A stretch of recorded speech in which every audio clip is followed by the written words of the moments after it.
My journey has always been about healing, about looking into the darkest aspects of myself and crying my way through the energetic purging process, releasing the densities I've carried for my entire life and finding the framework that's always been within me to be able to build something for myself first, and to put my entire process on display for anyone to find, so that one day when I've done what I've set out to do, people will say, who the fuck is she that she was able to do anything with her life? Part of why it's taken me so long to narrow things down is that piece where I've been collecting data for my entire lifetime to one day connect the dots in my very real and live demonstration of my healing process. Healing isn't linear. You constantly come back to things you thought you'd worked out and discover new things about the experiences. It's about peeling away the layers of everything you aren't in order to discover everything you are as a divine being having a life experience. You are always the soul, but you come down to experience the smallness of this human life. We jump into these human suits that are essentially rental cars and take out a life experience that was never meant to be the fullness of who we are, just another way of existing for a time to learn the lessons we came here to learn. My journey has been deconstructing an entire lifetime of being all in my feminine and flowing all in through places I was often never meant to be in. But because of the conditioning of my human life experience, I managed to get caught up in. Bad beliefs and bad ideas got me into very dark places within myself, and the only way out was through. Like the OAR song says, you go round and round it, you go over, you go under, I go through. There's never been another option. My healing is the lived out demonstration of processing out all of the painful parts of things I thought I had to believe because of the life I was living. Bound by the silver life-sucking threads that energetic vampiric connections thrive in, and never fully being able to live the life I was meant to live because I was always meant to be blocked from it until I came to that time, the right time of my life, after a dissolution of a toxic marriage situation that caused me to subsequently divorce my entire belief system and family life situation. As I look into rebranding for my channel and finally settle into a place where I'm ready for it to grow and become something new, I'm rebranding my life too. We were never meant to get stuck in our life scenarios forever, and as I've been navigating my own deconstruction, I've been shaping a new way of existing in and for myself. Finally realizing the framework I've always been seeking outside of myself has always been within. And the only way I've been able to discover that was by finding my energetic match first outside of myself, and then realizing he's been an aspect of me all along. I've carried hints of who he is along the way, and when certain situations were present, I was triggered in some way to pose a thought about who I am truly looking for in my lifetime. At one point, because of my ex-husband being a dick towards my dogs and extremely jealous of my connection to them, I said I wanted someone who loves dogs as much as I do. The universe said get more specific. Then I came across a page called the Asher House. I loved everything about what he's doing for the dogs, and I'm immensely grateful that someone is out there doing what he is doing, but I realized that's a bit too much for me. I want someone who adores them, but not that it is such a huge part of every single day life. Then a dating app experience led me to setting some age requirement parameters for someone I might be open to dating, and I couldn't bring myself to go any more than 5 years younger. And that was largely because of what I was familiar with of psychology and brain development between men and women, because of my bachelor's studies in psychology and interpersonal relations, and just under a decade working in mental health.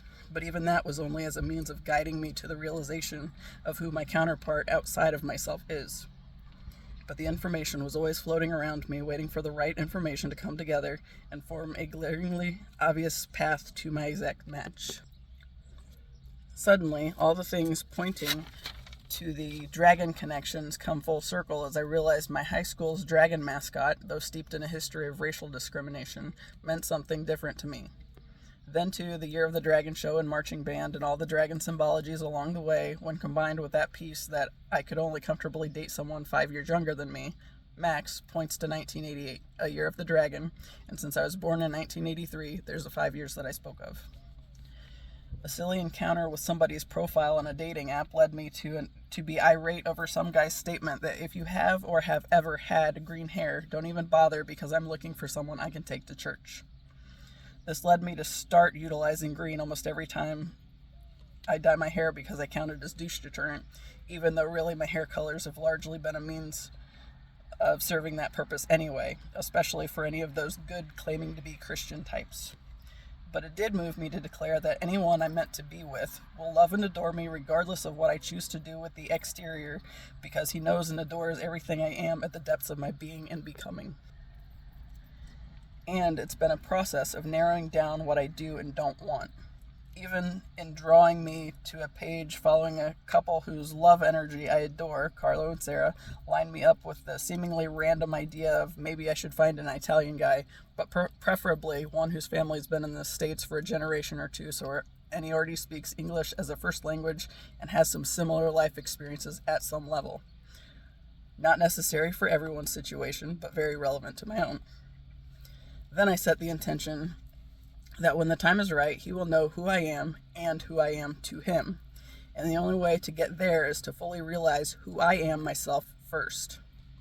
I don't want to rely on someone else's reminders on any given day to remembering who I am. And even though that stemmed from initially wanting the reminder, and along came a friend who, in spite of everything I told him, demonstrating how I know of the person I'm meant to be with, along with a great many reasons how and why this person is who he is to me, the friend still tried to shapeshift and be the person worthy of my love, in spite of knowing I was very much set on my exact match and not yielding to any lesser connection than the connection that's been dancing around in my periphery for my entire life, and has literally been the only thing keeping me moving when my healing process has gotten too hard.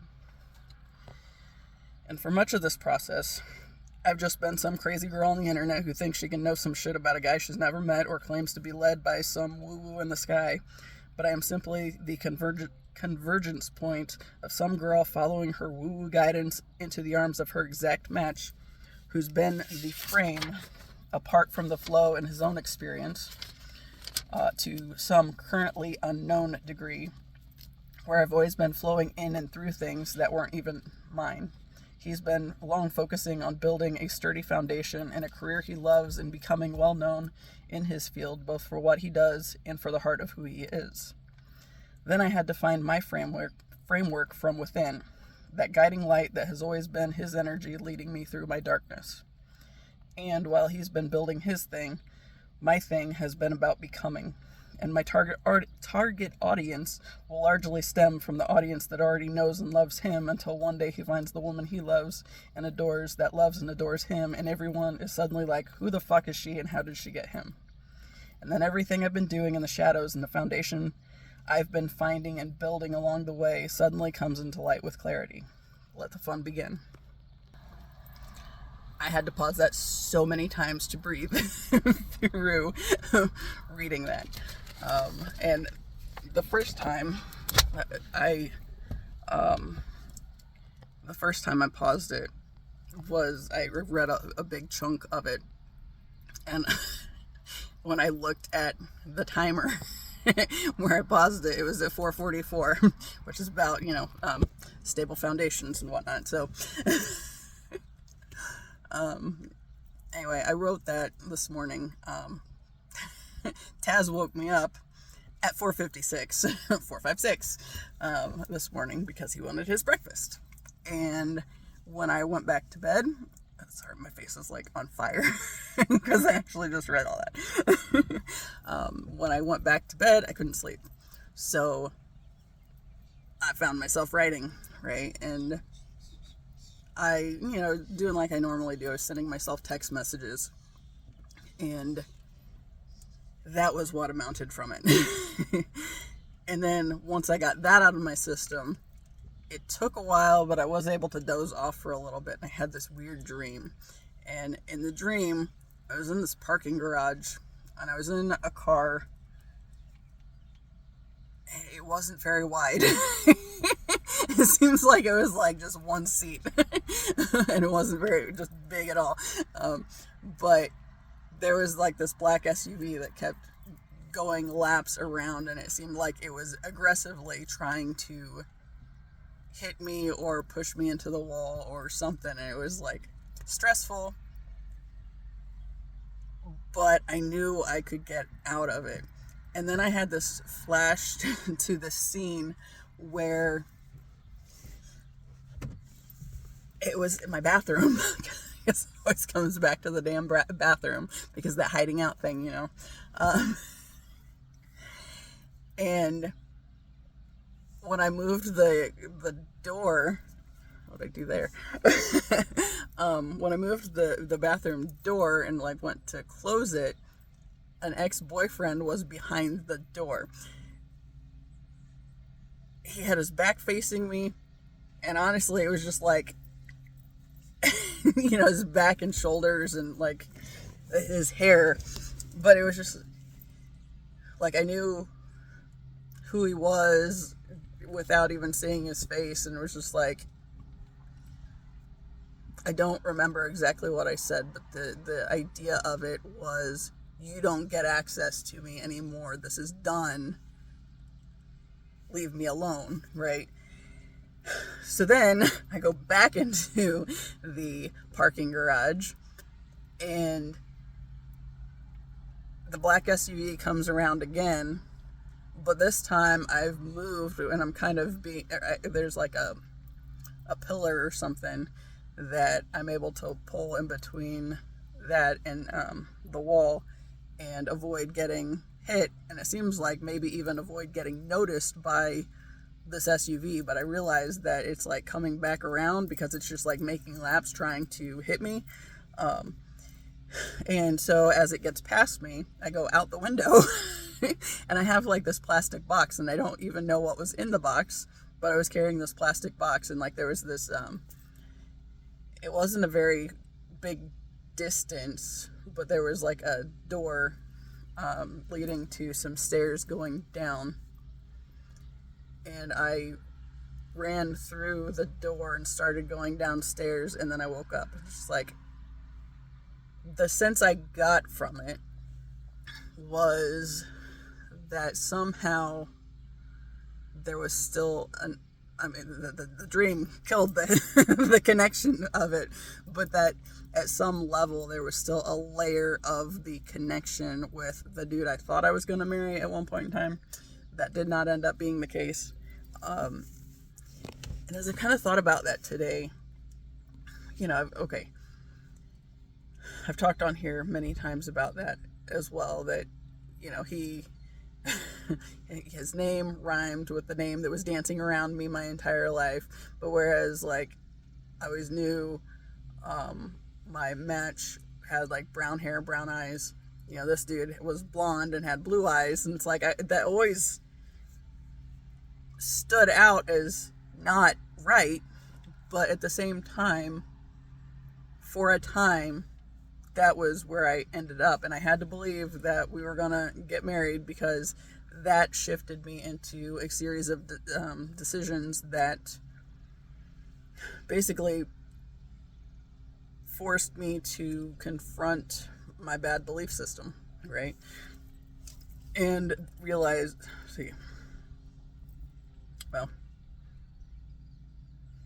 just to face things that in my, trying to be the good Christian girl, life path, I still ended up making these decisions based on like all the energetic pieces of conditioning, belief systems, whatever, all the things that played into it. And when we finally broke up, I one of the biggest things was I had to hold on to that for a while, that the idea that was something that was meant for me, even though deep down, like there were a whole lot of pieces that suggested it was never right, like that was a big thing. Like when I was in high school, I remember just being completely aware that whoever my person is, he's going to have brown hair and brown eyes. It's just always something I knew, right? And, I've talked about the name dancing around me for years in various ways. And it's like I was out here somewhere aware of it, but at the same time faced with the aspects of ego standing in the way.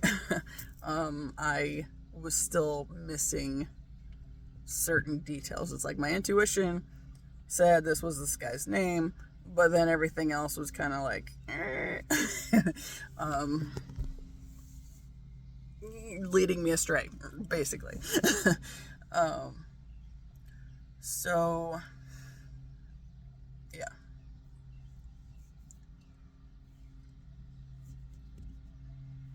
But the biggest thing with that connection was it stood as the thing that initially helped me disconnect from my ex-husband.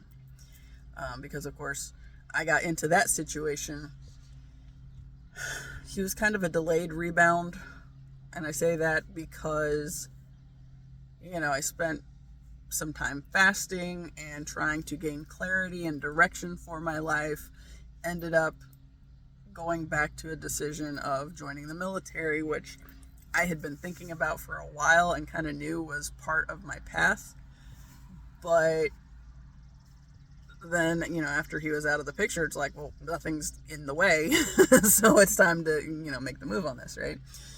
So I did that, went into basic training, did my AIT, and then came back home because I went National Guard. I should have gone active, but I didn't. And so it just kind of delayed things. So then when I was working on getting ready to move back after AIT, then I was kind of hyper fixated on this whole relationship thing again. And then, that the rebound thing was kind of a big component. And of course, I've talked on here many times about how I set the intention for my life to figure out what it is that makes people get into really bad toxic connections and feel stuck and like they can't disconnect from them. And of course, the only way to gain that information is to go through it and figure it out the hard way, right? So the lived experience. So as I was already feeling shit about myself because of this breakup, but then I had kind of shifted directions and was moving on something that I knew I was meant to be moving on.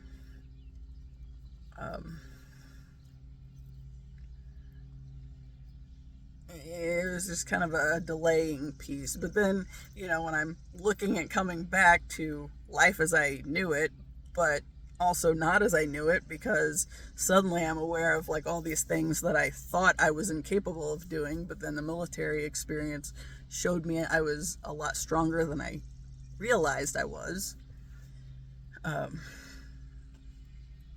It was just this weird dynamic of not knowing who I was or where I fit anywhere, and also the family conditioning, just societal conditioning in general, about needing a relationship to prove my worth, right? But then, because I felt like shit about this other connection that I still hadn't fully healed from, I basically just set it aside and focused elsewhere rather than working on processing and healing.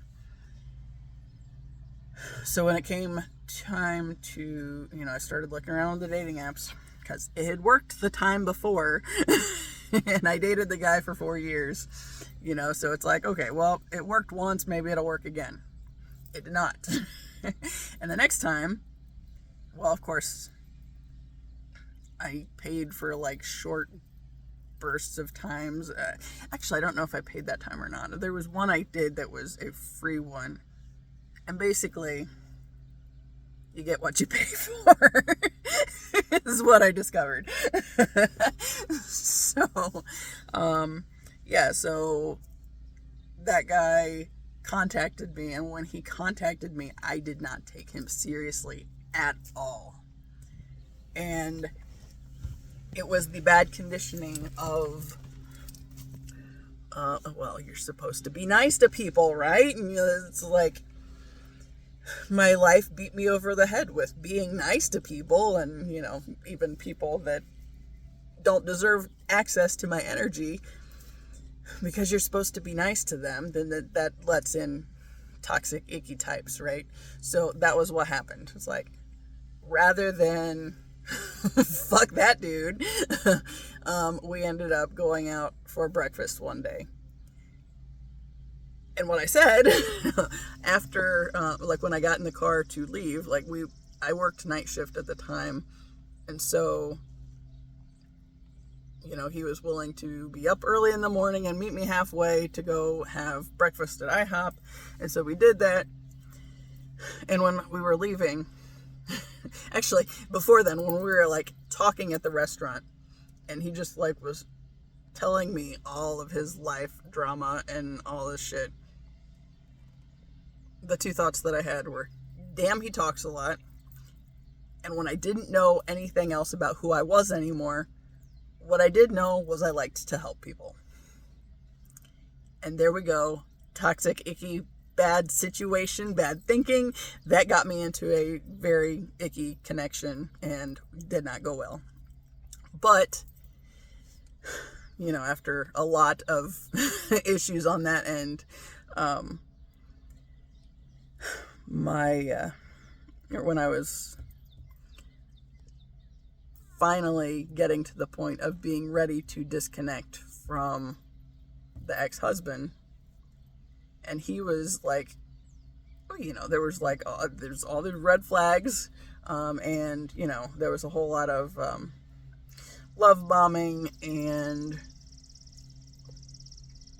all that kind of crap.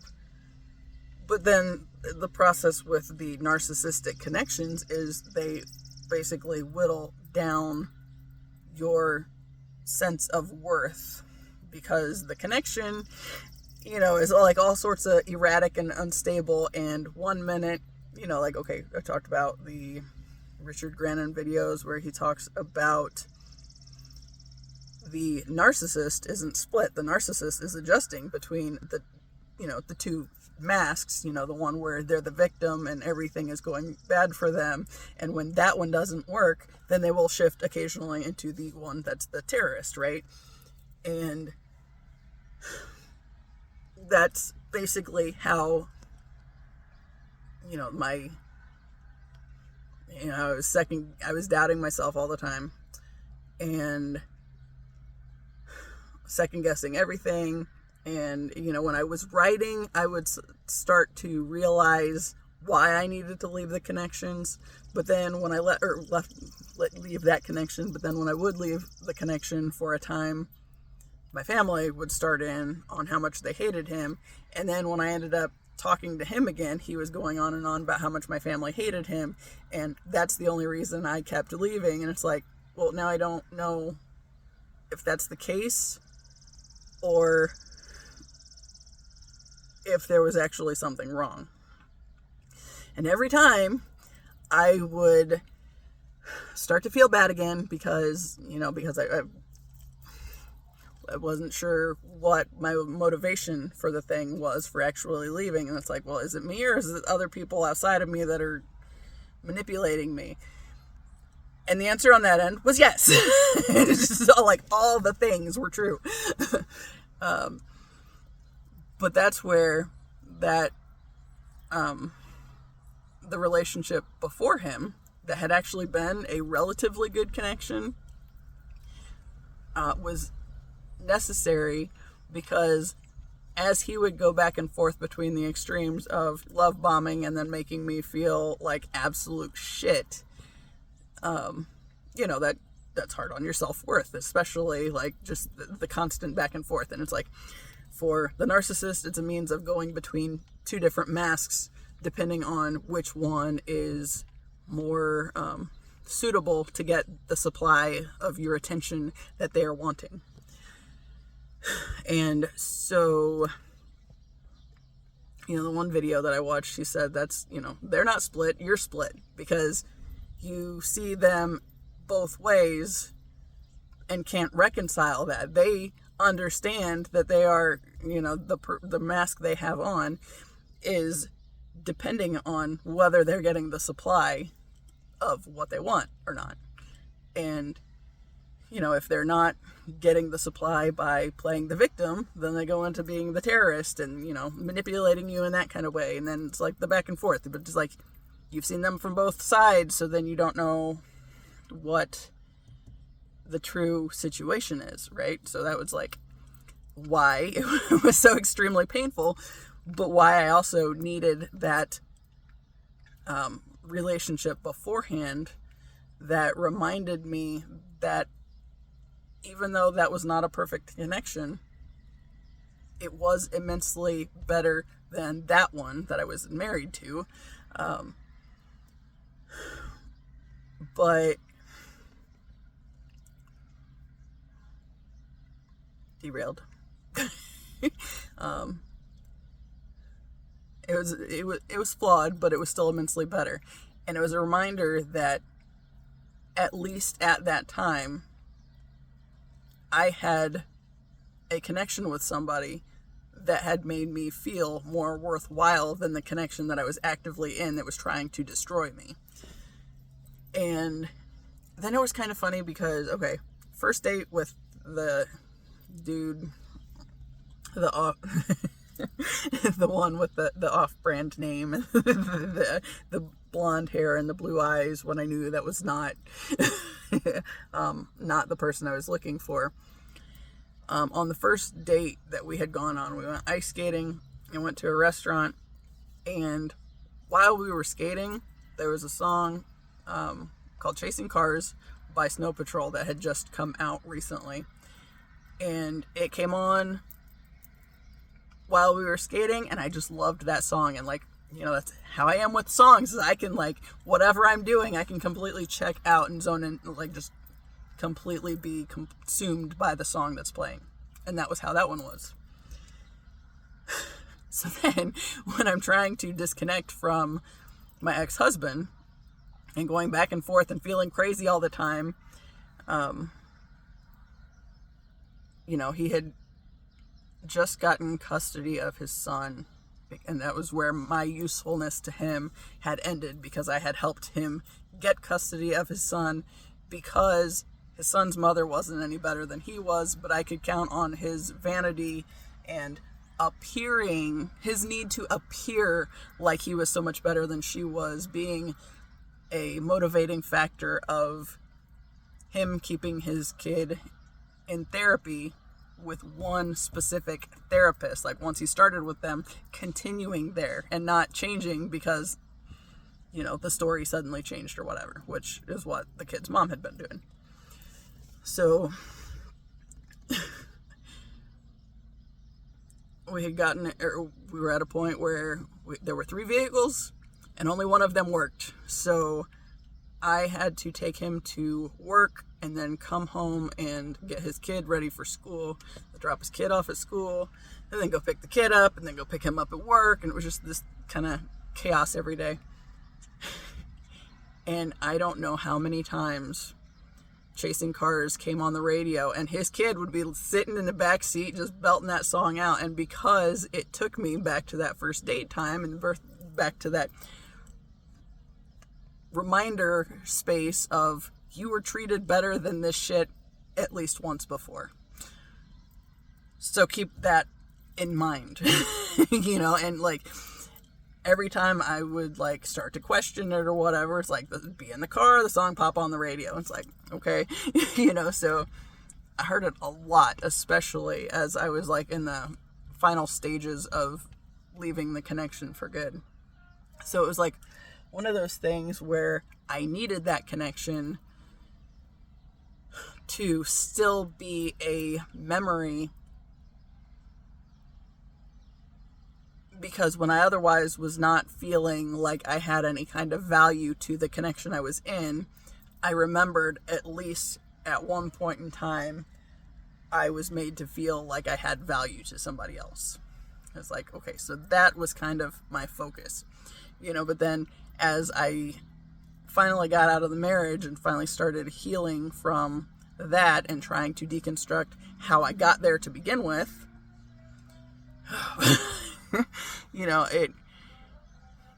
I had to face some aspects of that connection that also hadn't been very good. And it was like little ways that I had chipped away at my own belief of myself and my value before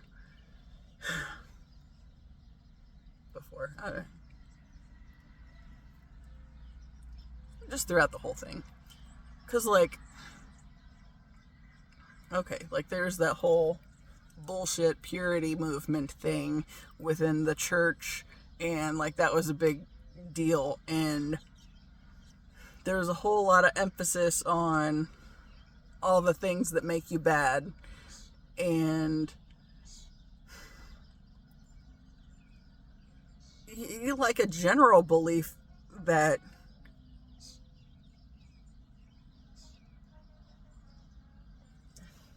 somebody's playing trumpet. General belief that, you know, women are whores, basically. Any kind of interest in sexuality whatsoever.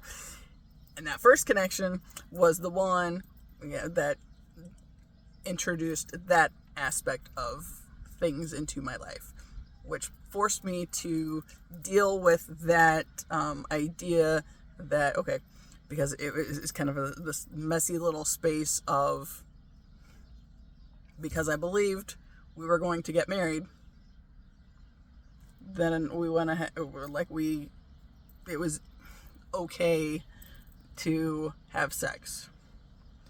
But then the guilt going into that, because of all the shame and the guilt for, you know, everything associated with it, became a real ugly sort of thing that was always in the back of my mind and kind of plaguing the connection. And as I started, you know, there was like just an abundance of guilt and shame around that whole area of my life, especially since I didn't wait, and it was this big terrible thing on that end, which made me feel worse about, you know, like the guilt and shame aspect of things. And I ended up getting to a point where it's like I started pushing to get back into church, and that, I think that was a big part of the disconnection there as well, because I think it was starting to become pretty clear that I was feeling bad about myself a lot on that end of things, and, you know, then we had to fix it, right? But what happened was that we didn't end up getting married, and so then I really had this whole shitstorm emotional bullshit that I had to confront and hate myself for, to be honest. But then, you know, especially because once that connection ended, then, you know, then I really feel the guilt and the shame and everything. You know, and I've talked about how, like, that wasn't the start point of that. You know, I had my cousin that when I was 8 tried to enlighten me on some things and ended up telling everybody that we'd had sex, even though I knew we hadn't.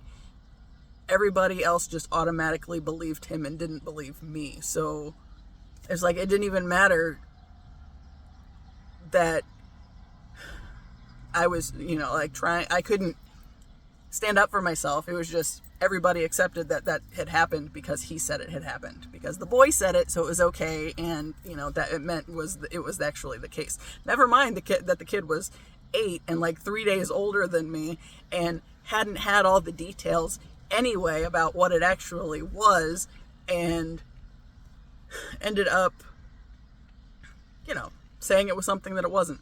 And I always, like, when I was, you know, like the whole situation that got that started, like, I remember saying, that's it, that's not right. There's something about, like, the scenario that he's claiming is this thing that's not right. And I can't tell you how many years I would, like, find myself avoiding all thoughts because I heard myself as this little kid saying, that's it, on repeat, because it's like, I knew that, like, what was being said wasn't accurate, but at the same time, everything else was saying that it probably was, and, you know, like, my family just accepted that, you know, because I'm a girl, that, you know, this, and the boy said that something had happened, then it must have happened. And then, you know, it's like, rather than actually finding out from me what had actually happened, my mom just set in on making me feel like absolute shit about it. So it's like, once that connection actually entered in this, like, relationship, it was completely consensual, and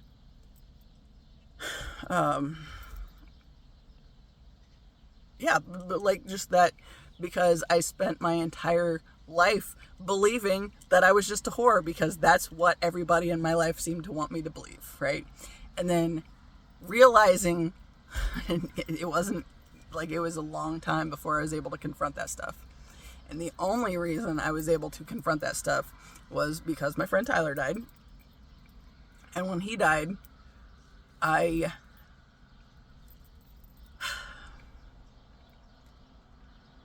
realized that whatever was on the other side of death, I didn't believe that he was completely gone. So I figured whatever's on the other side of death, he already knew everything that I would have denied if we'd talked about anything in person. And so I started writing him letters, and that was like the first thing that really helped me set down shit that I'd carried my entire life, right? And this belief about myself. And, you know, like, the constant loathing of everything that was me, because everything in my life seemed to confirm that there was something wrong with me, right? That I wasn't meant to be here or whatever. It's like, whatever, you know, it's just,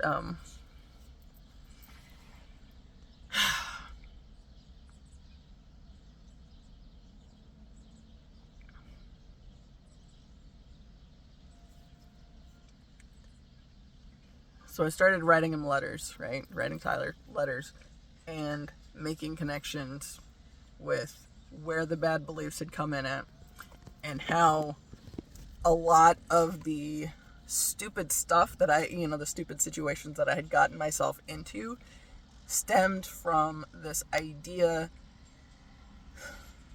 Well,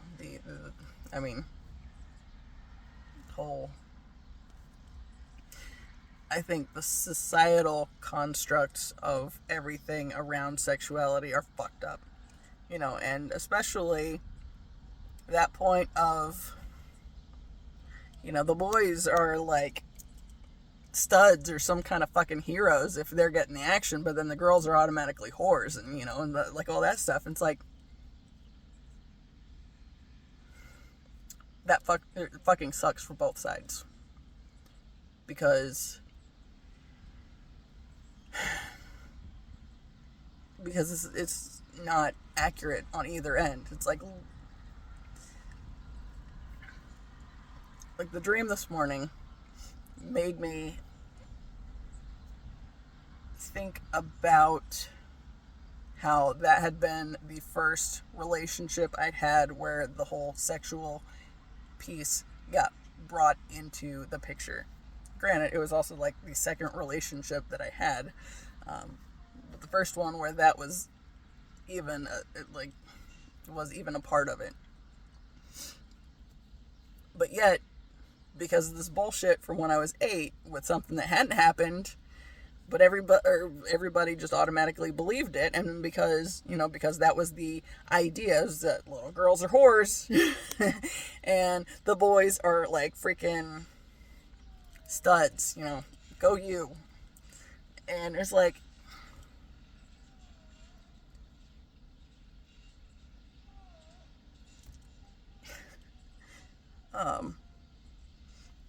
like even where that led to was like, you know, because I've talked about on here also, from that situation, you know, in 7th grade band, when percussion joined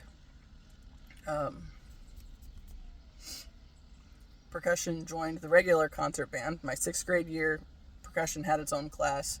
7th grade year, percussion joined in with the concert band, and then we were always with them. Cousin played trumpet, which was right in front of percussion. My cousin and 2 of the asshats in the section, or his section, would sit there and talk about me the entire time. And the guys in the percussion section didn't really ever seem to pay any kind of attention to them. And I always loved those guys, like all of them, for the fact that they really all seemed to think that the trumpets were assholes, and they were. So legit concern, right? But it was like I ended up having this sort of little role as a pariah or whatever. And I had my best friend who moved to town when I was in 5th grade. So she had not been around for most of the earliest start with that bullshit, because that started when I was in 2nd grade. And she didn't move here till we were in 5th grade. But then she was my best friend, and, we never had that conversation. She was, however, kind of involved with one of the trumpet players. There was the cousin, then his douchebag best friend, who would go on to be in the percussion section for winter percussion stuff way later, in high school. But the other guy, the other guy was more involved with that friend. He was really interested in her. But because he was with these other 2 asshats, and they were talking about me a lot, at one point, he asked me to go out with him. And I knew it was literally just because he was trying to get some action.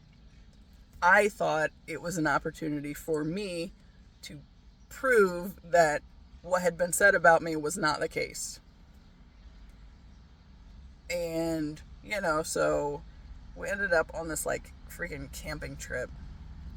And I was camping with my family, and he was camping with his Boy Scout unit or something. And we ended up spending some time together one day, and he was groping me and all this shit. And it's yeah, no. And I had, I always had a sweatshirt with me, and I would tie it around my waist, and I did at that point in time. And he said flat out to me that if my shirt wasn't tucked in, he would have his hands in my shirt. It's yeah, no.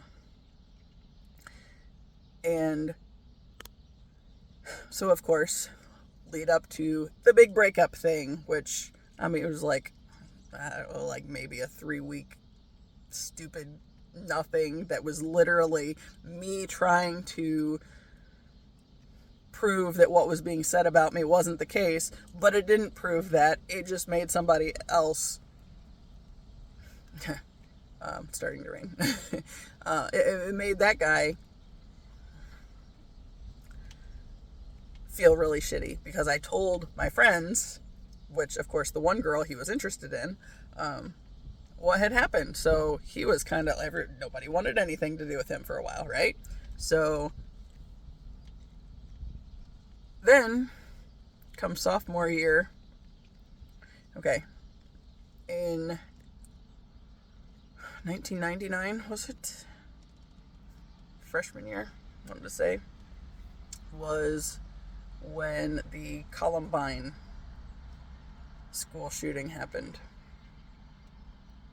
And obviously there was a whole thing with that, and the different, because it was one of a big school shooting thing. And obviously it was in the news all over the place, right? Sophomore year, he brought a knife or something to school, and 4444. And he was making threats. And I remember, like, he got expelled, and I think that he had a cop come go through his locker during the school day, because it was before before they had surveillance everywhere and like all that shit. So, like, now I think the high school has metal detectors on the way in, but like that wasn't a thing back then. So he ended up expelled, but it was a big deal because, my best friend that had moved here in 5th grade that had liked him, and he had liked her, but then he asked me to go out with him because he was looking for some action and some experience, and surely I was where to go for that, because that's what everybody believed of me, right? So the friend ends up all concerned because she found out that we were on his hit list. And I remember looking at him after I had this information, and I was just like, you're wasting both of our times.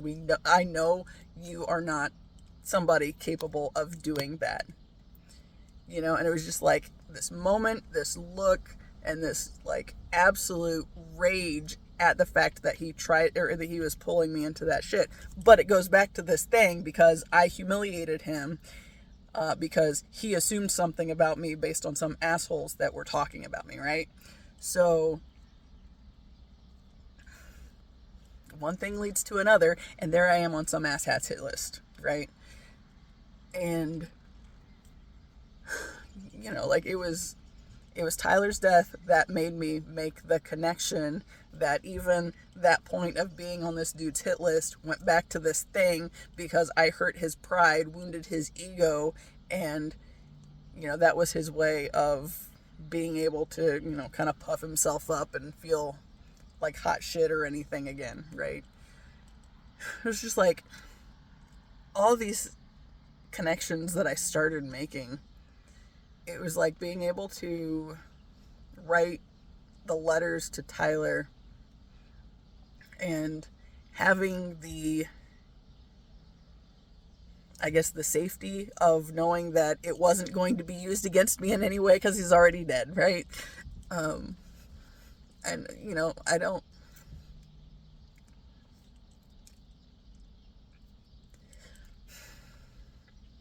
I've talked about him a whole lot on here.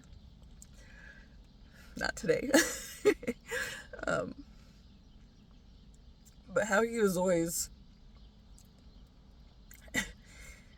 I think everybody had him on a pedestal, and he was just like a really nice guy, and despite all this shit that was being said about me, like all throughout elementary, middle school, all this stuff, like the biggest thing with Tyler was I remember being in 3rd grade, and he was trying to get me to let him copy off of my paper in one of our classes, and I just gave him this dirty look, and he was like, okay, never mind, and left it alone. And it was like, I think that was the last time we had class until middle school, when we had concert band together. And then, of course, we had like weird things in common, where like me, him, and the other dude, Paul, it's like we both had an older sibling that was in the same grade. They had sisters, I had a brother, and then, of course, since they were both guys, and then I was the girl, and it's like we had the order switch, but still, and then there's like the shared percussion interest, although Paul had earlier years in piano, and Tyler had been playing drums all his life, so it's like I didn't have that. I like came into it later, but then we ended up doing this bigger thing together, which was the winter percussion program, and Tyler and I were co-captains, so we had a pretty decent connection. And then, of course, they got everybody going to their church because they were starting a youth group, and since we were all we were all in that age group together, it became a thing that they got a whole lot of people into to start the thing. And it was good for the community, like for our community and our bonding and all that fun stuff. But when I was writing the letters, I got to a point, there had been a conversation my senior year, and it was like last week or two of high school. I think it was right around the time, it was in between the world championship win and the graduation, right? So I think it was like maybe a 3-week span, somewhere in the middle there, where it was me, the guy that I was dating at the time, and Tyler, and we were talking, and for some reason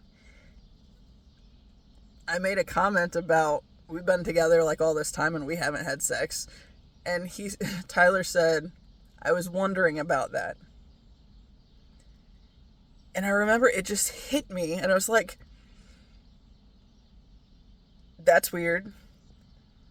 And really, like, what I've processed through of it after that, like especially, right after Tyler died, when I was writing these letters, that was when it really made sense to me. And it's like, I went back to, the cousin and the asshat that was his best friend that, played trumpet, but then ended up moving to drumline so he could be in the winter percussion program with us. And I always hated that dude. And when I was writing the letters, I made the connection that it was because of this idiot that he made that statement, that he was wondering if me and the guy I was dating had ever had sex, because that was basically what everybody believed of me, right? I was supposed to have all this knowledge and everything that I didn't, but that didn't matter because, what he said and continued to say and continued to perpetuate for some reason, because he thought it made him sound cool, which it's your fucking cousin, dude, so that's not really cool for various reasons, but he continued perpetuating it. Just that, whatever. And his friend was that exact toxic thing that even when my cousin wasn't around, he was around and was continuing to be the thorn in my side kind of a thing. And I hated that dude. Always hated that dude. The guy I was dating, they were kind of, I don't think he really took him overly seriously, but they were still okay friends. Not as good as with Tyler and Paul and all them, but he would still joke with him and all that stuff. And of course, that dude wasn't ever telling him that, wasn't speaking of me that way, and the guy I was dating, the biggest thing with him was the year that I had my suicide attempt, and came closest to it, was the year, that was, wanting to say that was probably July-ish maybe, and in October, me and him had connected and had kind of hit it off, and then, we ended up being together or whatever for 4 years. We broke up 3 times in there before the one that stuck, but he was one of the first people that I'd admitted to the suicide attempt to, and I was really concerned about it, and then, it was him, the friend from 5th grade, and my, one of my lone, or still standing friend connections that I went to his wedding during the pandemic, but we haven't really talked a whole lot since then, but every now and then we check in with each other, or send happy birthday messages, whatever. But he was my best friend for years. So those 3 people were the ones that knew about my suicide attempt when nobody else did. So then, of course, that asshat wasn't trying to talk shit about me directly to him because, well, that's still like connection point, and it was actually kind of interesting. Like when I talked about the vision that I had where I knew that Tyler was going to die in our mid-30s, and that was going to be the thing that brought the group together for a time. And the battery instructor had not been able to go to the funeral, and he felt bad about it, but he wanted to do something. He said he couldn't make it to the funeral that day, but he planned an outing that evening for a bunch of us to go and have drinks or food in Tyler's honor and just kind of share stories and that kind of stuff. And so we did that, and while sitting there, this guy's ex-girlfriend from all the high school years, I don't think she specifically said anything about what he said about me, but there was something where I felt the implication of what she was talking about. 5555. And she was talking about how he was stupid, and it took her a long time before she really realized that, and that kind of stuff. And it was just kind of like more, just that deeper level of it, just kind of like, yeah. It's like, I hated that dude. It's like, I don't think I ever would have told anybody any different. And yet, one of those, like, okay, part of this whole spiel was stemming from the thought that, a lot of us had Tyler on a pedestal. He was kind of like, honestly, he was kind of like Jesus to the group. Because, he knew a lot about, Jesus' life and whatnot, and would talk about it, and was very big on reminding everybody of the passages that talked about don't ever let anybody look down on you because you're young and all this stuff. And, I had him on a pedestal, and I feel like a bunch of us did. But that's also a lonely place to be, because that sometimes blocks, people like me that are so steeped in the sadness, and, all the times I felt like I was supposed to connect to him, and I couldn't do it because I was afraid my sadness would ooze into his life, and I didn't want that for him, right? Fuck, this is not where I saw this going at all today. I didn't really expect to do a full video after reading the thing, but here we are, so here we be. So it was the biggest thing it did was every time I felt like I needed to reach out to him and see how he was doing, I couldn't bring myself to do it because I was afraid that my sadness would contaminate his life and bring him down, right? And I think sometimes we just need a friend, man. And I think that was the bigger thing of what I was being directed to, was just to, let him know, yeah, we still care. I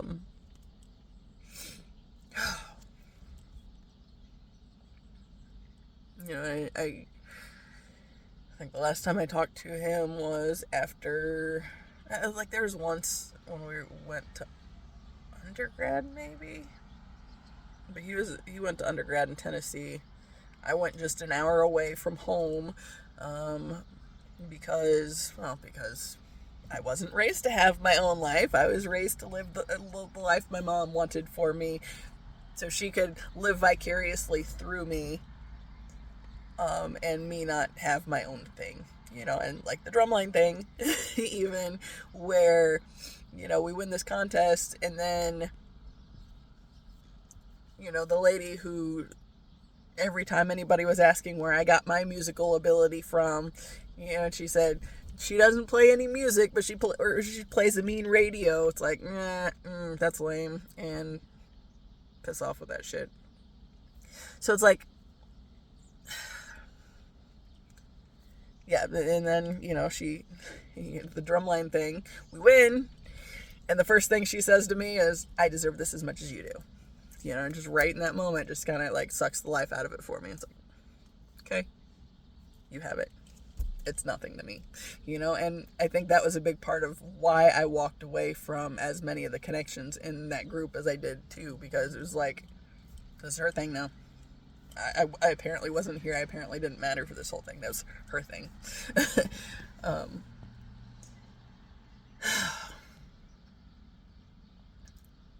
Anyway, how'd I get there? Oh, there were lots of little lessons in like the whole everything, right? So I've talked on here many times about how when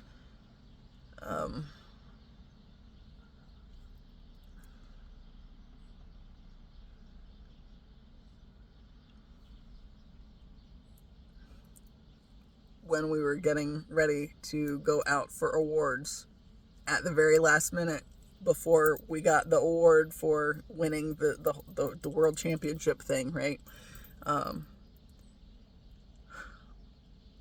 I looked at Tyler and I said we should have seniors go out for awards, and he agreed.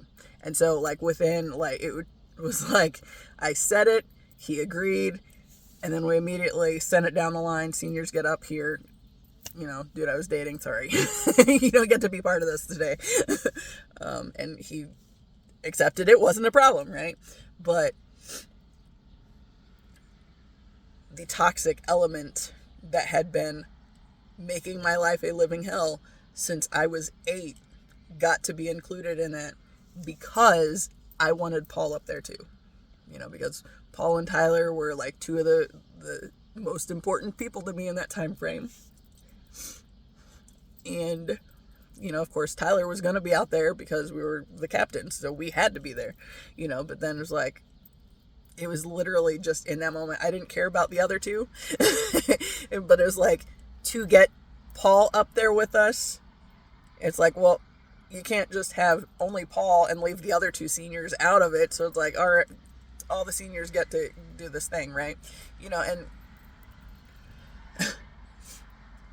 so because of my wanting Paul to be included for this big moment,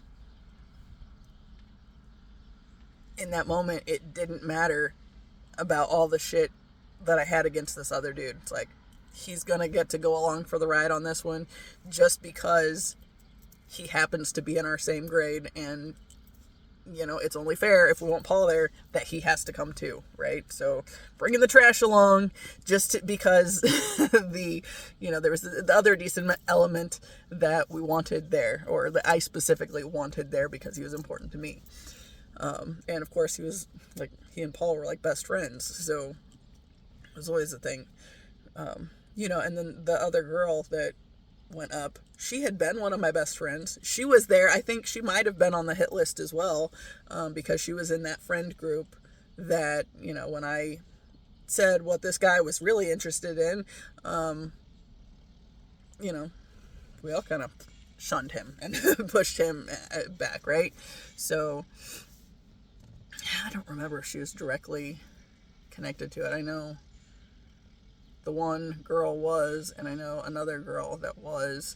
That one was usually in the middle of those friend group things, but I don't remember completely.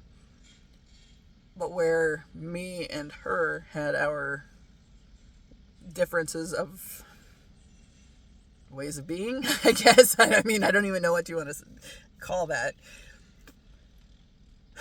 She had been one of my good friends. And then the other friend that moved here in 5th grade, we were on our way to practice one day, and we stopped at this one bathroom before we went out. And she is all concerned and says to this other girl, "Oh, you should tell Sarah what you told me." And what came out of her mouth was that she had cancer and less than a year to live. And I looked at her and said, "Bullshit." I said, "That's not right." And it's like, I didn't know what exactly it was that made me know that, but it's like everything in me said this is not true. And part of it was probably just her blasé attitude that, it's just, oh, I have cancer. I have less than a year to live. No big deal. Yeah. It's like, So after that conversation, I disconnected from her. I didn't really want anything to do with her anymore. It's like there were like occasional conversations in passing, but we were never friends like we had been before that. And interestingly, her mom ended up dying of breast cancer several years later. And I feel like that is a direct karmic connection, because she kind of called it in because she was lying about it in freshman year, right? And I don't even remember. I know there was another parent that the information had gotten around to, that eventually went up to her mom and was like, oh my God, I'm so sorry. I heard Carrie has less than a year to live or whatever. And it's like, she's like, what? I was like, that is not the case. And like, I think she kind of brought an end to it, but, I never really heard a whole lot about that after that, but I remember hearing the mom's reaction and, then not wanting anything to do with this girl at all. But then, that might have been lightning. But then, in that moment, because I wanted Paul there, she got to go along too. It's like, I really could, kick both of these two to the curb, never see him again, speak to him again, anything else, and that would be okay. But in this moment, because I want Paul there, and because, Paul has always been good to me, and like a good friend, like we were never super tight, but at the same time, when other people were talking shit and I knew they were talking shit, he wasn't. And like that was like the biggest thing with him and Tyler both. It's like they could be around it and be hearing the things that were being said, but they never contributed to my awareness. And I just feel like with who they are, that it wasn't something they would have done. But yeah. How did I even get there? Fuck, I don't know. Like I said, I really did not expect today's video to be any more than reading that. And then, as I was reading that, I had to keep hitting pause to take a breath. Because, and like my anxiety and then not breathing because I'm reading this thing, and it's just like, so yeah. I really have no idea how I even got here anymore. From Nick being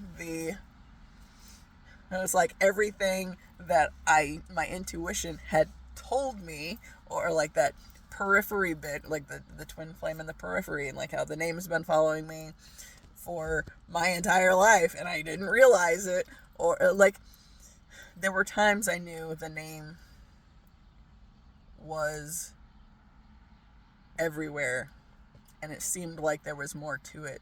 But then, because of, what I was picking up from, like, church and Bible studies and all this bullshit, it tried to tweak it to be something it wasn't. And because I didn't trust my intuition on being able to have this far-off thing, it has to be this thing that's sooner and, let's make this happen kind of a thing. But that's not how life works.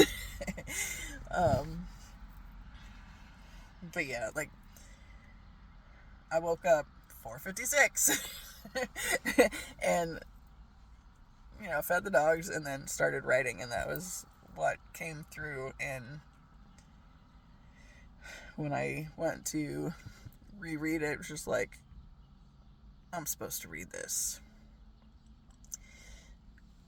And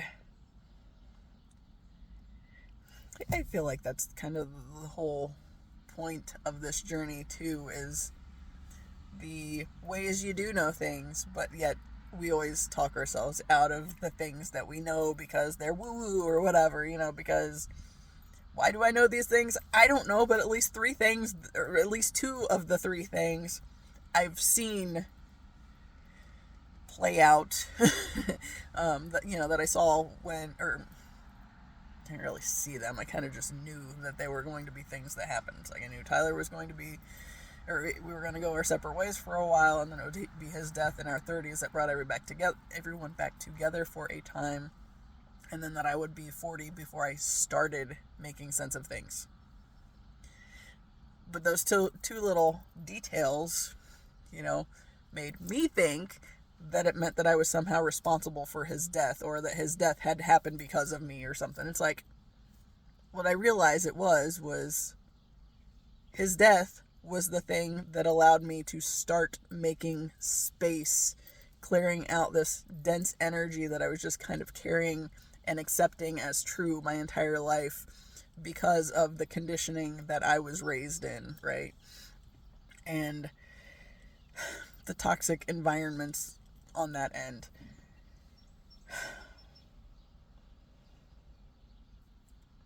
I don't know. Yeah, Tyler's death ended up being the thing that allowed me to start setting down the baggage, basically. It's like, you've been carrying all this shit for all these years, it's time to unpack it and let it go. And obviously, there are still layers of things. Like at this point, I don't think it's necessarily even that there's still more of it to unpack just as much or as so much as it is.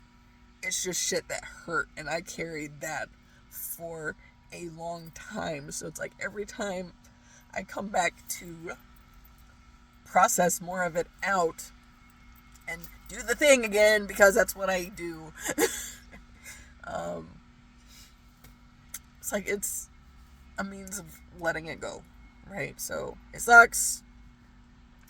But obviously I've done a whole shit ton of these videos crying my eyes out for various reasons, because it's about the deconstruction and, setting down the baggage, processing through the feelings that I always just carried, and like the years worth of things that I was literally like, I was never allowed to use my voice and speak my truth. That was very much frowned on, especially with the idea that, little kids are supposed to be seen and not heard, right?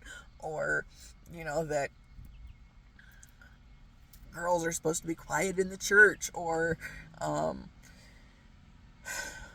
submissive to their husbands, that kind of bullshit. It's like all those little things that stood in the way of speaking my truth sooner, and it was literally just Tyler's death that was finally the thing that let me start unpacking it and like setting it down so I didn't have to just carry it anymore, because that's a whole lot of years worth of carrying that same bullshit or before I was even able to process any of it out.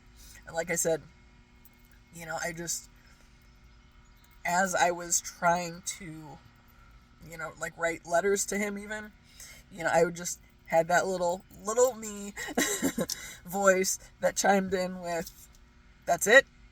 It's like, something's wrong here, but with the information you've been given, and yet everything else is going to confirm that it's something that it wasn't. And it's like, not until I was able to set it down and start processing through it did I realize that everything I believed about myself even was absolute bullshit, and got me into a lot of situations that I never should have been in to begin with, because I felt so bad about myself, right? That deconstruction element.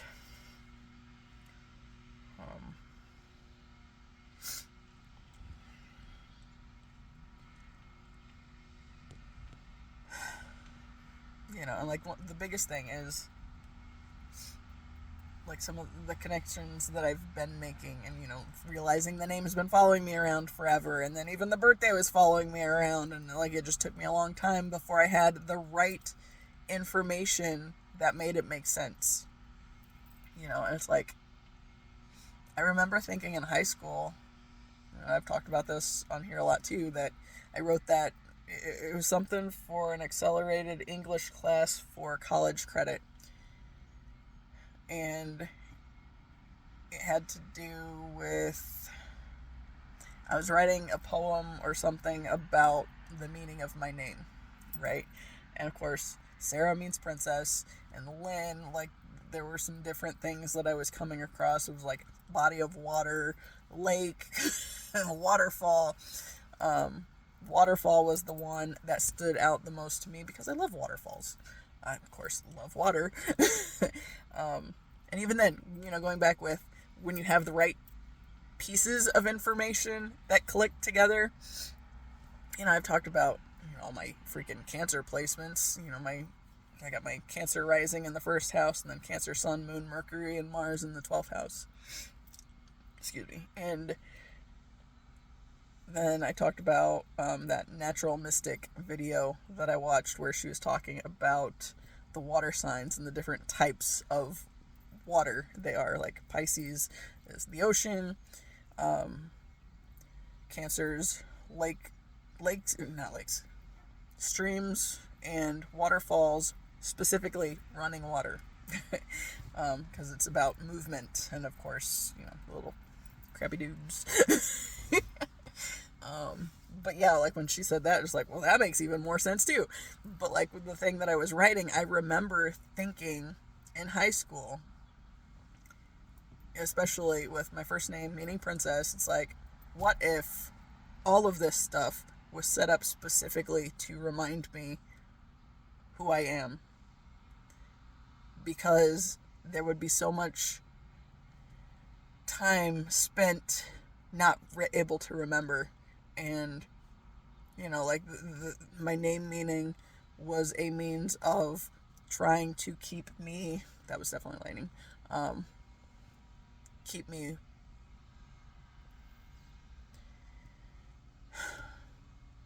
going when I didn't want to, because I was deep in the suicidal ideation days, and not believing myself to have any kind of value and all that stuff. So it's like, what if the name was a means of, there's a lot more going on here than you realize, and don't give up. So yeah. On that note, and because I don't really remember how I got to this point now, go ahead and wrap it up. I have a few things I'm going to try differently with posting this video this time that I found because of, I've been talking a lot about the rebranding side of things and how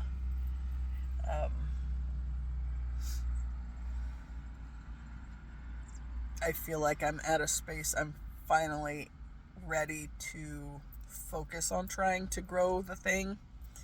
And I've talked about like this whole thing, the whole journey. It's like, my lived through healing process on display for anybody to eventually find. And how, when I started, the first 3 subscribers made me cry because what the fuck if I couldn't do this, and I just, now I'm at the point where I'm more in tune with who I am and who I am becoming and what I see and would like to have happen for my path.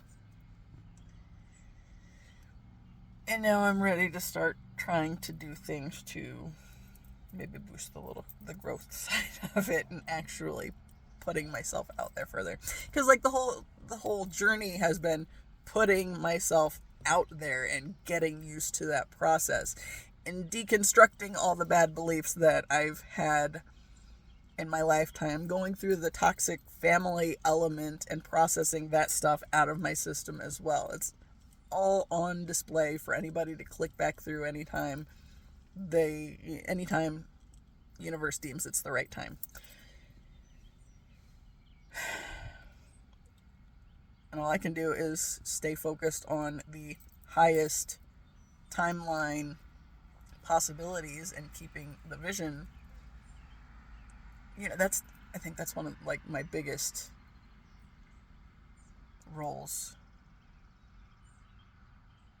is I talk a lot about absorbing the density from the environment around me. And that's because I'm here to help transmute the dense energies in that way, right? So I absorb them from the environment, and then I have to figure out what to do with them to get them out of my system and to not be affected by them. And the biggest thing is shut the damn TV off, for one thing. Anything political, religious, all that bullshit, I want no part of it.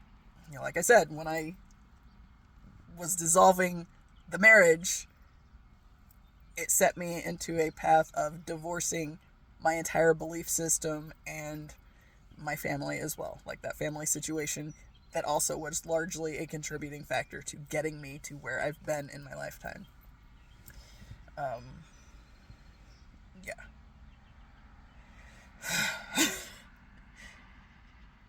Why did I say that?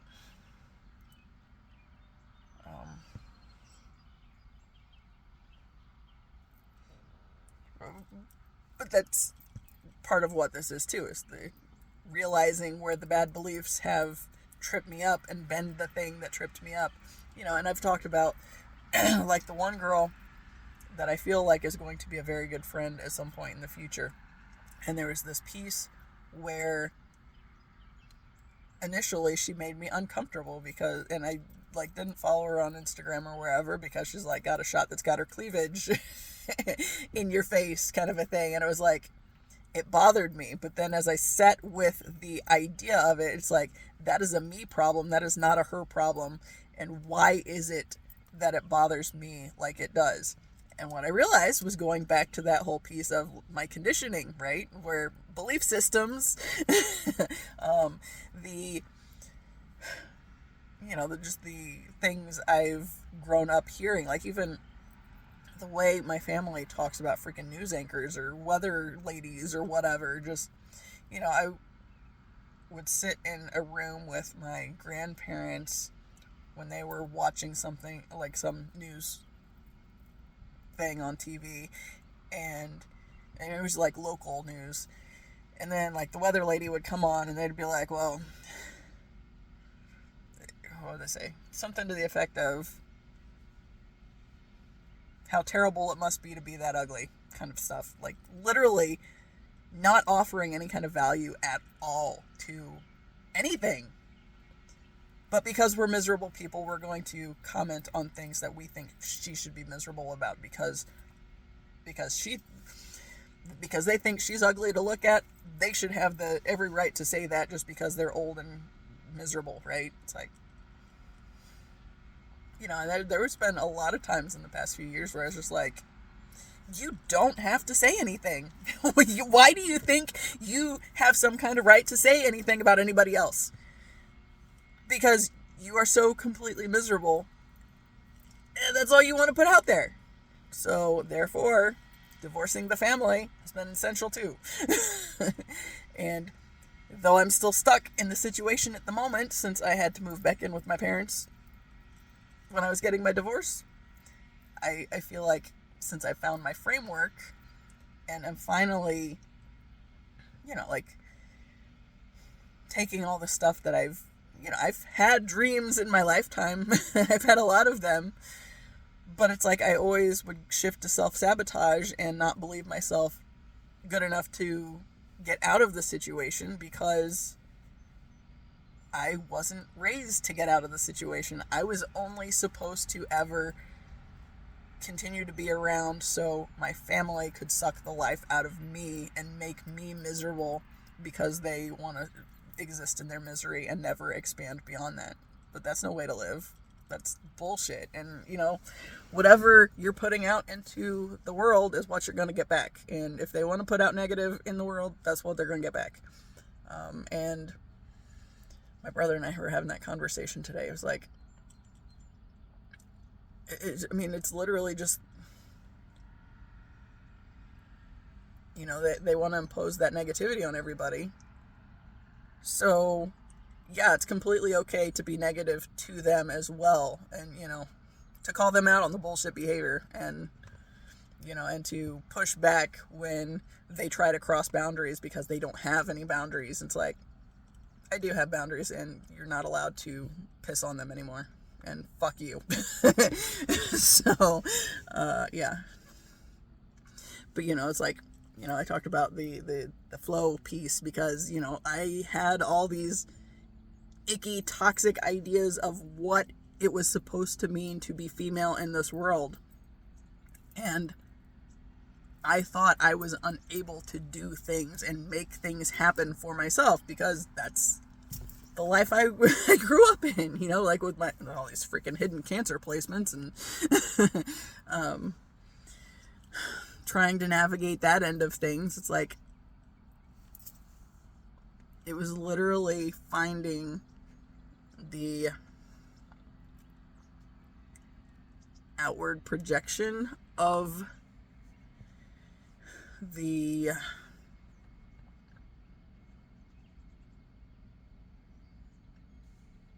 shared energy, right?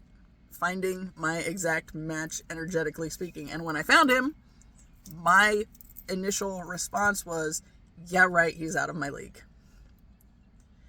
And then the response back was, if you're not going to take this seriously, you want to do it your way again? And I was like, no, that's a terrible idea. What do I have to lose by having this lofty, crazy idea that maybe this is right and what is meant for me, right? What's the worst that could happen, right? By allowing myself to give in to the woo-woo side and follow that, it has changed my life, to be honest, because none of this healing would have happened without finding that connection, and it's,